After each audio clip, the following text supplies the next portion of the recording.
Mesdames et messieurs et mesdemoiselles, la Corée du Sud est en train de pleurer. La Corée du Sud et Washington sont en train de pleurer.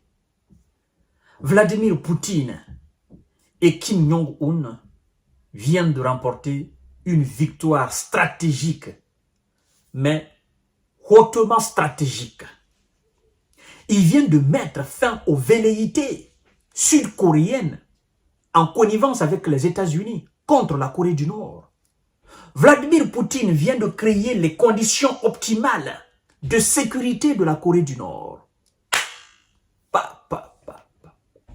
Ce monsieur est un astre, c'est un monstre, c'est un expert dans ce jeu qu'on appelle échec et mat. Je comprends pourquoi le président de la Corée du Sud est dépassé, pourquoi il est sur les nerfs actuellement. Et d'ailleurs, nous allons voir tout à l'heure la déclaration de son ministre des Affaires étrangères. Il est gravement inquiet. Oui, mais vous savez, depuis le début des hostilités sur le territoire ukrainien, la Corée du Sud se réservait le droit, d'accord, de fournir des armes à l'Ukraine et même des munitions. Et le président sud-coréen vient de dire qu'il va dorénavant étudier l'éventualité d'envoyer des armes sud-coréennes en Ukraine pour aller aider. Nous disons tout simplement, monsieur le président sud-coréen, quels sont les types d'armes que vous possédez? Si ce sont les armes américaines, vous devez savoir que toutes les armes américaines ont échoué sur le terrain. Mais si c'est une arme miracle qui va opérer des miracles sur le terrain, alors nous vous prions de les envoyer en Ukraine. Allez aider M. Zelensky qui est en panne. Qui est en peine. Mais si c'est pour fournir de l'argent aux Américains pour qu'ils vous vendent des armes afin que vous puissiez les envoyer là-bas, ben, monsieur le président de la Sud-Corée, sincèrement, nous sommes désolés. Toutes les armes américaines ont montré leurs limites sur le territoire ukrainien. Donc voilà, nous avons besoin dorénavant d'une arme miracle qui va opérer des miracles sur le terrain. Bon, hormis des armes nucléaires tactiques et stratégiques. Voyons voir ce que la Corée du Sud dit. Ça me fait énormément rire. Et vous allez comprendre tout à l'heure. Alors, il dit ceci, mesdames et messieurs. Séoul, c'est la capitale sud-coréenne. Séoul dénonce la ratification par la Douma du traité de défense entre Moscou et Pyongyang. Pyongyang, c'est la capitale nord-coréenne.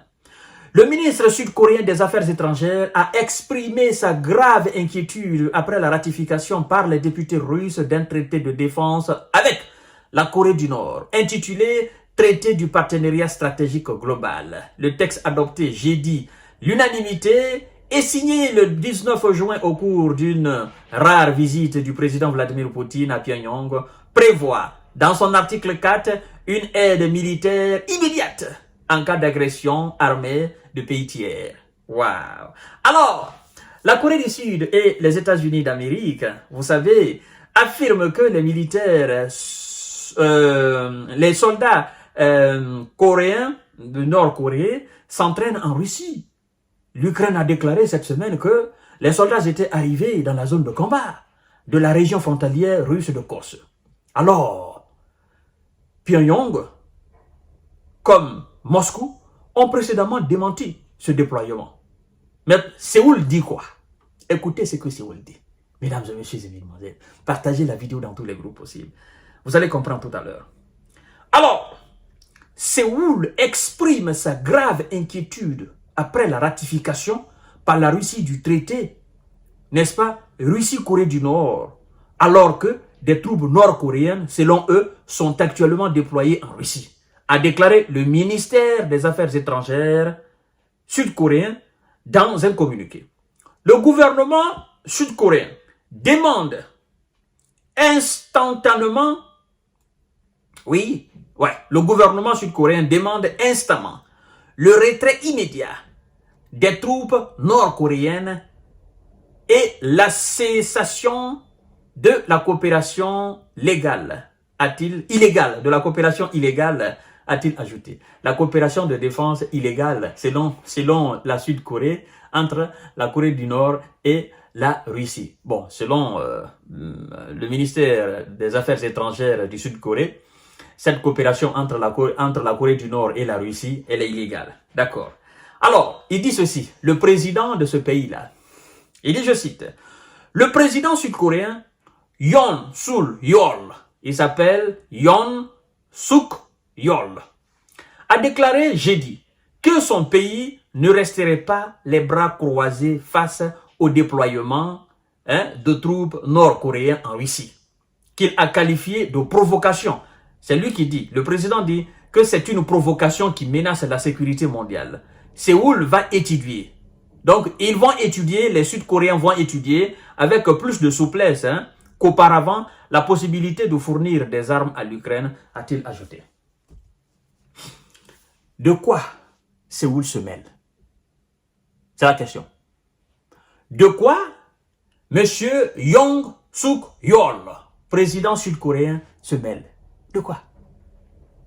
Que la Russie évolue avec la Corée du Nord dans un partenariat gagnant-gagnant, dans un partenariat de défense, dans un partenariat économique, dans un partenariat de stratégie globale.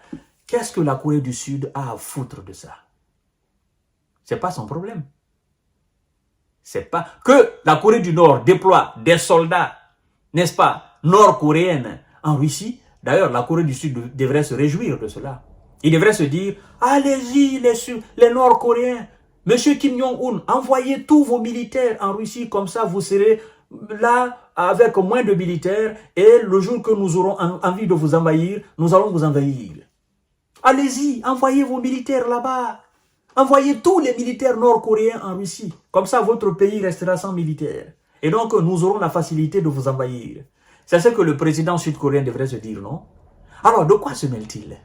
Bon, ils disent qu'ils vont étudier la possibilité d'envoyer des munitions, des armes en Ukraine pour aller faire face certainement aux militaires russes. Ben, qu'ils le fassent.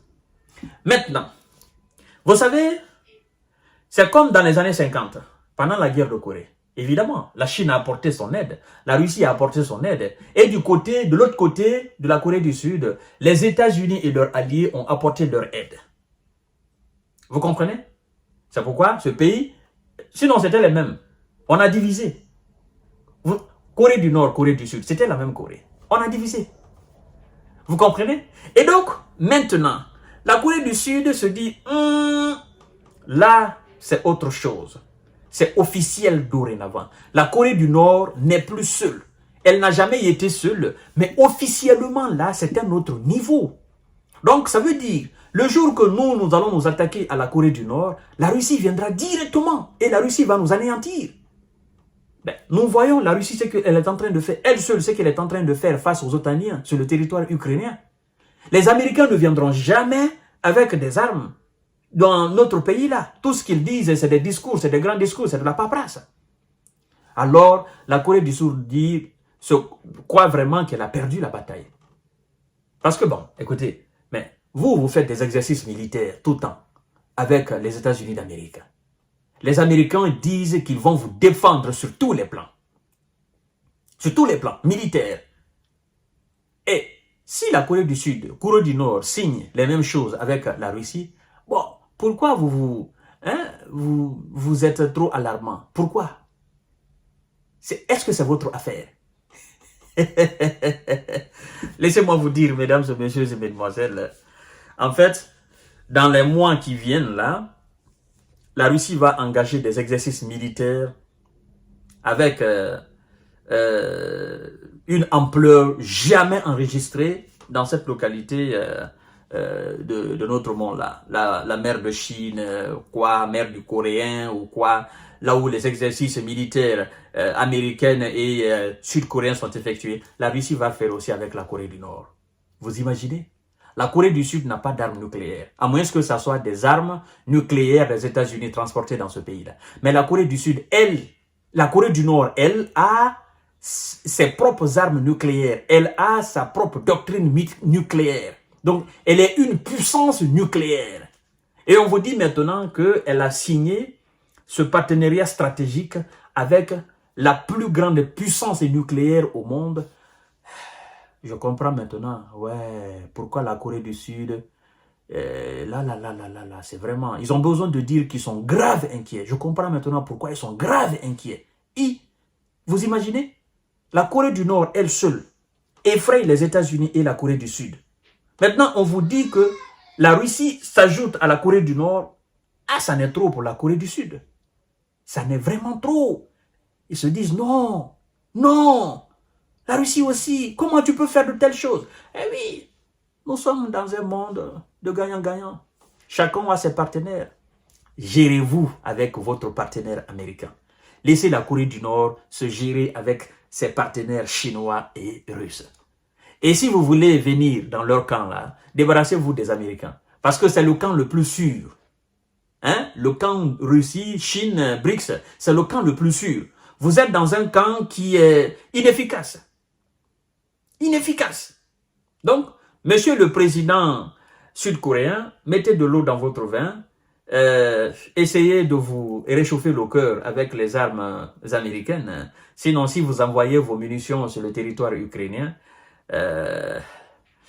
les Russes vont les brûler. C'est ça la vérité. Mesdames et messieurs et mesdemoiselles, je vous donne rendez-vous tout à l'heure pour notre série d'informations et de décortiquage. L'affaire devient très intéressante. Merci beaucoup.